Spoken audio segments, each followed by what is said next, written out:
हाकिम की रिवायत है कि हमने देखा दूर से एक अकेला शख्स आ रहा है जिसकी पीठ के ऊपर बोरा लदा हुआ है।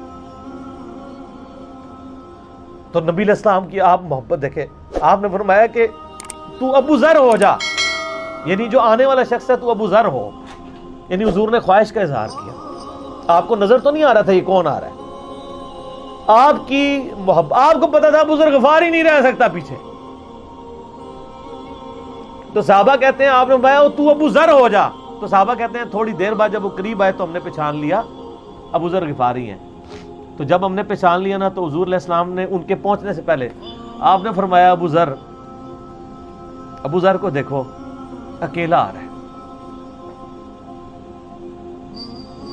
अकेले ही दुनिया से जाएगा और क़यामत दिन भी अकेला उठाया जाएगा।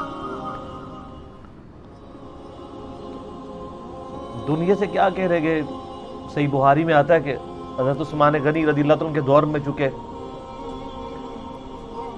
ये इस हदीस का भी कुछ हिस्सा बाकी है, मैं बाद में बयान करूँगा, पहले मैं इसको कंक्लूड कर लूँ कि सही बुखारी में आता है कि हज़रत अबू ज़र गिफ़ारी शाम चले गए थे, वहाँ पे चूँकि गवर्नर थे हज़रत मुआविया रज़ियल्लाहु तआला अन्हु। वो कुरान की वो जो सूरह तौबा की आयत है ना कि जो लोग सोना और चांदी जोड़ के रखते हैं ये गर्म करके इनकी पीठों पे, इनके माथे के ऊपर लगाया जाएगा क़यामत वाले दिन।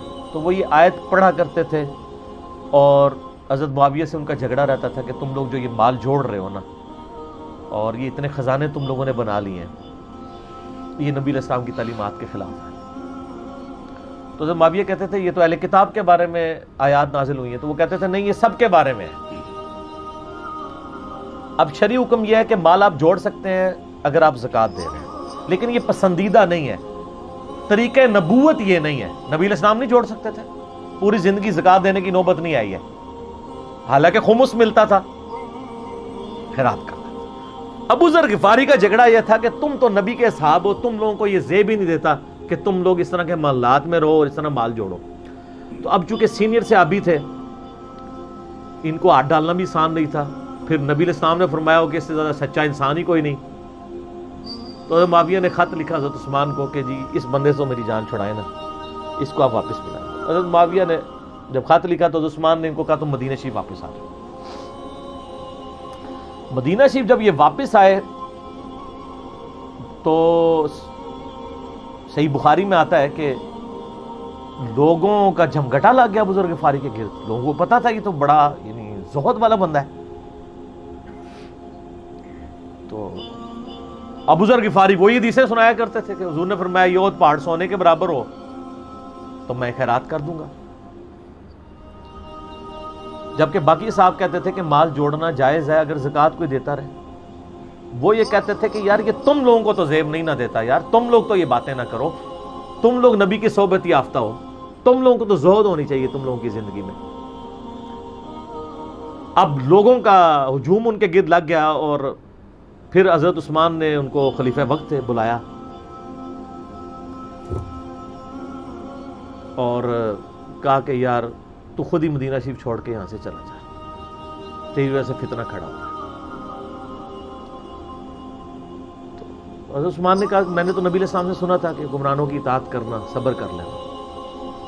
तो एक ज़बदा नामी का एक गांव था मदीना शरीफ के पास, शहर से हट के, तो वो फिर वहां पे हिजरत कर गए। आप देखें रिवेंज कैसा था, लोग कितने डरे हुए थे कि अबू ज़र अपनी बूढ़ा शख्स 80-90 साल का बाबा अपनी एक बुढ़िया बीवी को लेके इस उम्र में शहर बदर हो रहा है अकेला। आज नहीं आप सोच सकते किसी जगह आप अकेले जाके पड़ाव करें, किसी ब्याबान के अंदर, रेगिस्तान के अंदर। उस जमाने में आप सोच रहे, आजकल भी आप मदीना शरीफ के गिर चले हैं तो आप वहां नहीं एक रात भी नहीं गुजार सकते। तो कोई शख्स हज़रत अबू ज़र ग़िफ़ारी को सी ऑफ करने नहीं आया सिवाय हज़रत अली के, और वो भी मदीने की बाउंड्री तक आए। उनको पता था उनके स्टांस के बारे में, और हज़रत अली ने उनको जब सी ऑफ किया तो कहा कि मैं چونکہ حکمران وقت کی اطاعت کا پابند ہوں، میں مدینہ کی باؤنڈری سے باہر نہیں جاؤں گا۔ اگر مجھے کوئی اس طرح کا یعنی حکم اجازت مل جاتی تو میں تیرے ساتھ جاتا۔ ایران والوں نے حضرت علی علیہ السلام کے زندگی کے آخری 10 سال کے اوپر ایک فلم بنائی ہے، امام علی علیہ السلام۔ اس میں ابو ذر غفاری کے سارے واقعات انہوں نے فلمائے ہیں سر، دیکھنے والے۔ جب مولا علی چھوڑنے آتے ہیں، پھر جو ان کی ڈیبیٹس ہوتی ہیں مدینہ شریف میں لوگوں کے ساتھ، وہ ساری انہوں نے ویڈیو میں فلما دی۔ پھر یہ چلے گئے وہاں پہ رہنا شروع ہو گئے۔ اب اس حدیث کی طرف واپس آ جائیں جو فرمایا آپ علیہ السلام نے اکیلے ہی مرے گا۔ تو ابو ذر غفاری، اس حاکم کی روایت میں آتا ہے ابو ذر غفاری کی موت کا وقت قریب آ گیا، صرف بیوی ہے پاس۔ بیوی نے رونا شروع کر دیا کہ حضرت آپ فوت ہو گئے، آپ کو کفن کون دے گا، آپ کو غسل کون دے گا، آپ کو دفنائے گا کون، میں عورت ذات کیا کر سکتی ہوں۔ حضرت ابو ذر نے کہا کہ نبی علیہ السلام سے میں نے سنا تھا کہ تو اکیلا مرے گا، پھر مسلمانوں کا ایک قافلہ وہاں سے گزرے گا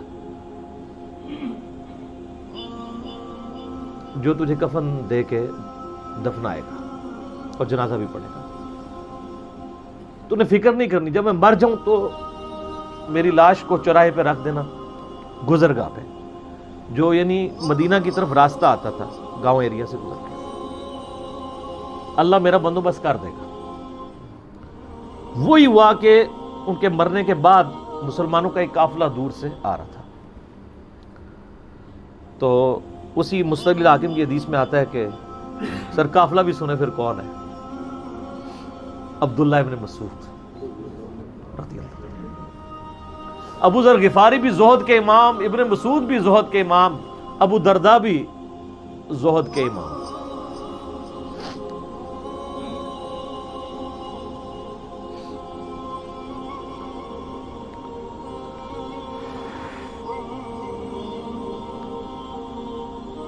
ابن مسعود رضی اللہ تعالیٰ عنہ جب وہاں پہ رکے، ان کو تو نہیں پتا تھا یہ کون ہے، تو انہوں نے کہا بی بی کیا وہ، ان کا میرا خامند مر گیا ہے، ان کا یہ کون ہے، تو انہوں نے کہا ابو ذر غفاری۔ عبداللہ ابن مسعود کی چیخ نکل گئی، چیخ ماری انہوں نے، ان کا واہ۔ اللہ کے نبی نے فرمایا تھا کہ ابو ذر اکیلا آ رہا ہے تبوک کے موقع پہ، دنیا سے بھی اکیلا جائے گا، اور قیامت الدن بھی اکیلا اٹھایا جائے گا۔ یعنی اب اسی سرزمین سے ہی اس نے اٹھنا ہے نا، ہر بندے نے اپنی قبر سے اٹھنا ہے، یعنی وہ مسلمانوں کے قبرستان میں بھی دفن نہیں۔ ایک یہ جو مزار کی رٹ لگائے پھرتے ہیں، میں ان سے پوچھتا ہوں تمہارے بابوں کی کیا اوقات ہے، ابو ذر غفاری کا مزار دکھاؤ کدھر ہے۔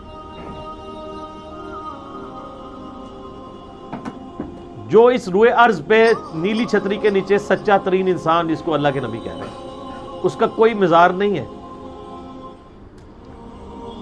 غریب المتنی میں مرا ہے، اس کی قبر بھی ایسی جگہ ہے جہاں مسلمانوں کے پاس قبریں بھی کوئی نہیں ہے، ایک ریگستان میں اکیلی قبر ہے، اس قبر کا بھی کسی کو نہیں پتا، اس پہ کوئی مزار بھی نہیں ہے، اور قیامت دن بھی اکیلا اٹھایا جائے گا، یعنی قیامت تک وہاں پہ کوئی قبرستان بھی نہیں بنے گا۔